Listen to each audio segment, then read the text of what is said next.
All right, welcome. Today we're going to break down Alina Chamberlain's framework from her book, She Who Awakens. It's a really specific guide for women on how to navigate the 10 biggest crises a family will likely face over its lifetime. Okay, so let's get right into the core idea. Think of your family not as something rigid, but as a living, breathing fortress.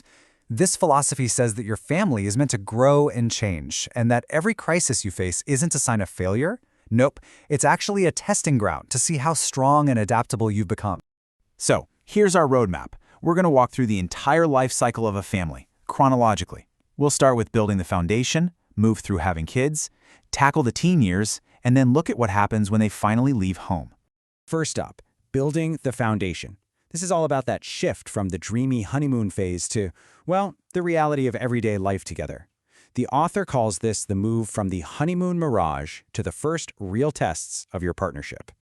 So what does happen when the wedding is over, the chase is done, and you're suddenly faced with the day-to-day work of building a life?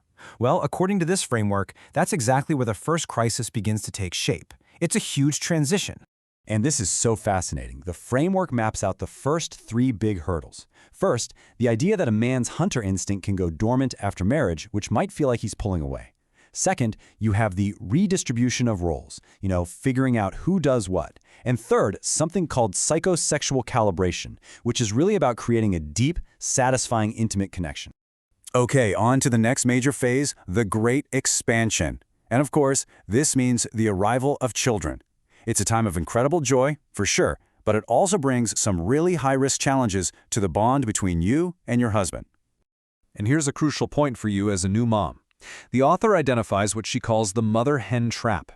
This is where your focus naturally shifts almost entirely to your new baby. And in the process, your husband can start to feel left out, even abandoned. And the author does not mince words about the potential consequences.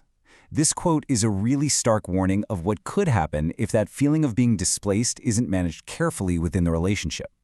So how do you deal with this risk? Well, the solution offered is very direct. It's all about consciously maintaining a high-quality, intimate life.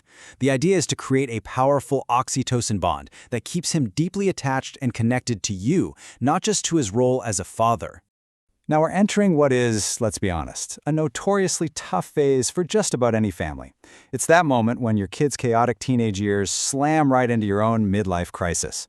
Talk about a perfect storm. I mean, that's the million-dollar question, right? How on earth do you manage all of that? The author's view is that you shouldn't see these as two separate problems.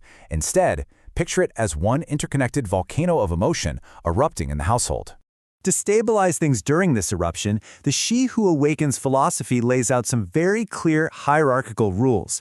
Number 1, your priority is always your husband first, then the children. Number 2, a secure teen is one who sees their parents are happy and united. And number 3, never ever undermine the father's authority.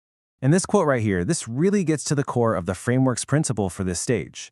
It's a very traditionalist view that positions respect for the man as the head of the family is absolutely essential for a child's psychological health during these turbulent years.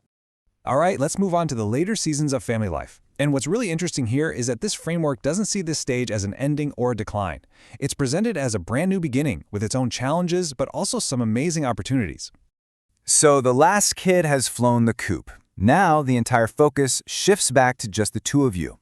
The author calls this the second discovery, a time when you're forced to look at each other and ask, are we still connected, or have we become strangers living in the same house? So to avoid that feeling of being strangers, the philosophy suggests you have to be really proactive about keeping life vibrant. That means learning to talk about things other than the kids, keeping your own personal spark alive, and making sure your husband still feels needed. It's a call to start new adventures together. And I love this slide because it shows two completely different paths for retirement. You can see it as a decline, a time of loneliness and low energy, or you can reframe it as a vibrant morning, a period with the most freedom you've ever had to chase old dreams and deepen your connection. Okay, so we've journeyed through the entire family life cycle, from the wedding bells all the way to retirement. After all that, what is the single biggest takeaway from Alina Chamberlain's idea of the family fortress? We've outlined a very specific, you might say very traditional philosophy for you. It lays out a structured path through life's biggest challenges. And so the final question we want to leave you with is this. Is this a timeless blueprint for keeping a family stable and strong? Or is it a relic of a bygone era? And really, that's for you to decide. You can find the electronic version of book She Who Awakens by Alina Chamberlain at wishforlove.org.